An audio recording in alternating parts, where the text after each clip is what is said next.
नमस्कार दोस्तों। दलित पैंथर्स दलितों के उत्थान के लिए चलाया गया महाराष्ट्र में एक आंदोलन था। डॉक्टर अंबेडकर ने काफ़ी प्रयास के बाद संविधान में दलितों को बराबरी का स्थान देने के लिए और दिलाने के लिए काफ़ी प्रयासरत रहे। इसके बावजूद भारतीय समाज में जो जातिगत भेदभाव है, गैर बराबरी है, वह दूर नहीं किया जा सका और आज भी कहीं न कहीं किसी न किसी क्षेत्र में जातिगत भेदभाव, ऊंच नीच आज भी मौजूद है। और दलित समुदाय ने भारतीय समाज में लंबे अरसे तक क्रूरतापूर्वक जातिगत अन्यायपूर्ण इस व्यवस्था को सहन किया। 21 मई 1972 को महाराष्ट्र में दलित युवाओं का एक संगठन बना जिसे दलित पैंथर्स कहा जाए। पैंथर्स एक प्रकार का लड़ाकू जानवर होता है, चीता होता है। तो यह अन्यायपूर्ण व्यवस्था से लड़ने के लिए, बराबरी का हक पाने के लिए दलित युवाओं का एक संगठन बनाया गया 21 मई 1972 को।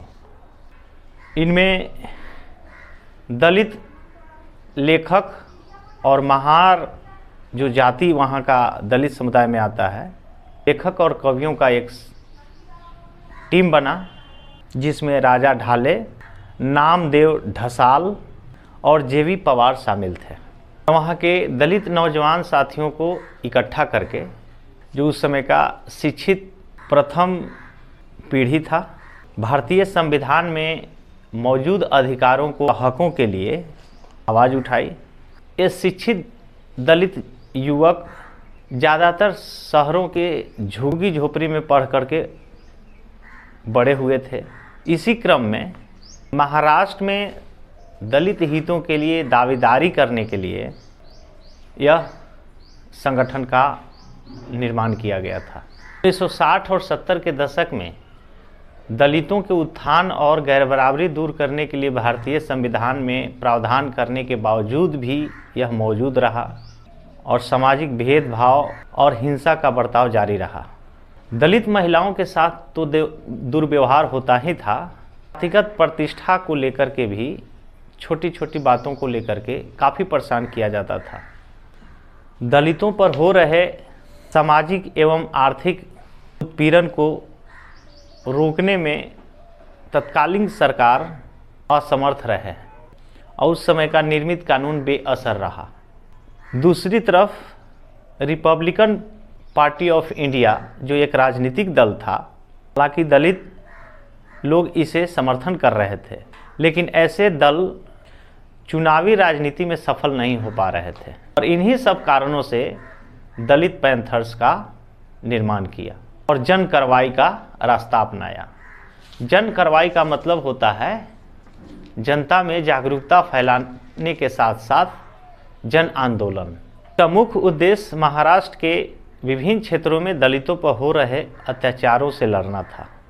इसने दलितों पर अत्याचारों के मुद्दे को लगातार उठा रहे थे, विरोध आंदोलन चला रहे थे। इसी का परिणाम है कि 1989 में दलित अत्याचार निवारण कानून बनाया गया और उसमें यह तय किया गया कि दलित पर अत्याचार का परिभाषा दिया गया कि कौन कौन से कृत्य हैं जो इस कानून के दायरे में आएंगे।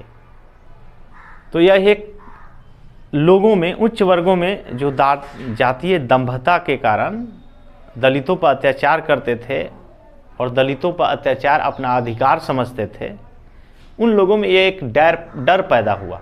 ऐसे अत्याचार करने वालों पर कड़ा दंड का प्रावधान किए गए।